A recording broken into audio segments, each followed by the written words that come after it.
જોયું છે કે અનેક પ્રકારના લડાઈ ઝઘડાઓ અને અનેક પ્રકારની ફરિયાદો એ પાટણમાં ચાલી રહી છે। એમાં પોલીસ તંત્ર દ્વારા તમામ રીતે કાર્યવાહી કરવામાં આવે, પરંતુ એક એવી ગેંગો જે સામાન્ય પરિવારોને રંજાડે, સામાન્ય પરિવારો સાથેથી ખંડણી માગે, વ્યાજ વટાવના મોટા ધંધાઓ કરે,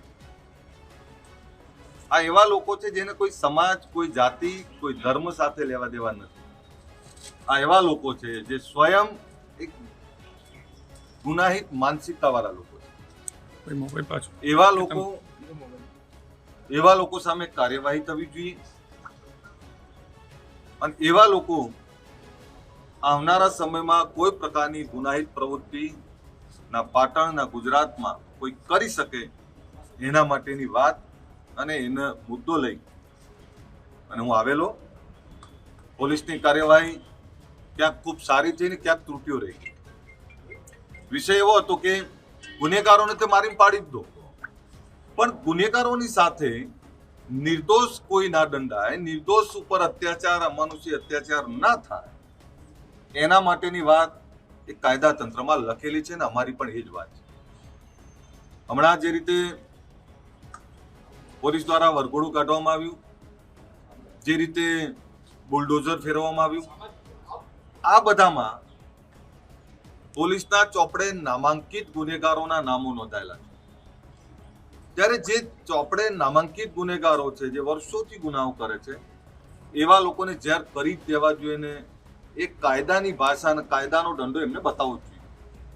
પણ જે નિર્દોષ છે, નિર્દોષને જે રીતે મારવામાં આવ્યા, ત્યારે સમાજની લાગણી એવી છે કે ગુનેગારને તમે દંડ કરો એનો કોઈ વાંધો નથી, અને ગુનેગારને જાતિ જોઈને દંડ ના હોય, ગુનેગાર ગુનેગાર હોય।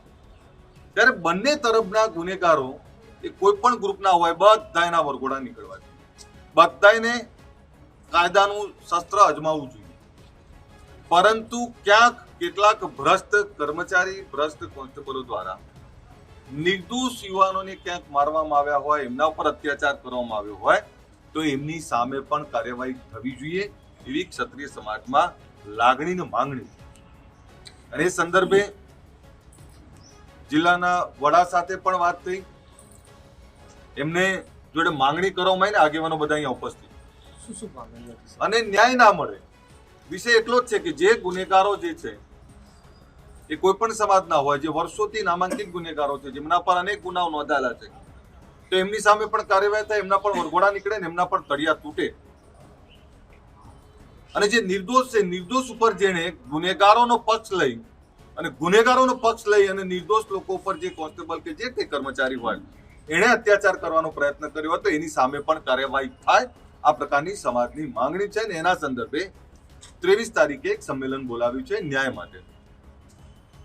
ત્યારે વાત એવી છે કે એમની સામે સસ્પેન્શન સાથેની કડકમાં કડક કાર્યવાહી કરવામાં આવે, એક ન્યાયિક તપાસ મૂકવામાં આવે અને નિર્દોષ કોઈ દંડાય નહીં એના માટે આગળ આવે પોલીસ તંત્ર, અને જે ગુનેગારો છે એમને કડકમાં કડક હાથે દંડ કરી અને પાટણની અંદર, પાટણ જિલ્લાની અંદર કોઈ પણ પ્રકારનો અસામાજિક તત્વ ઊંચો ના થાય એના માટે પોલીસ ન્યાયની વાત કરે।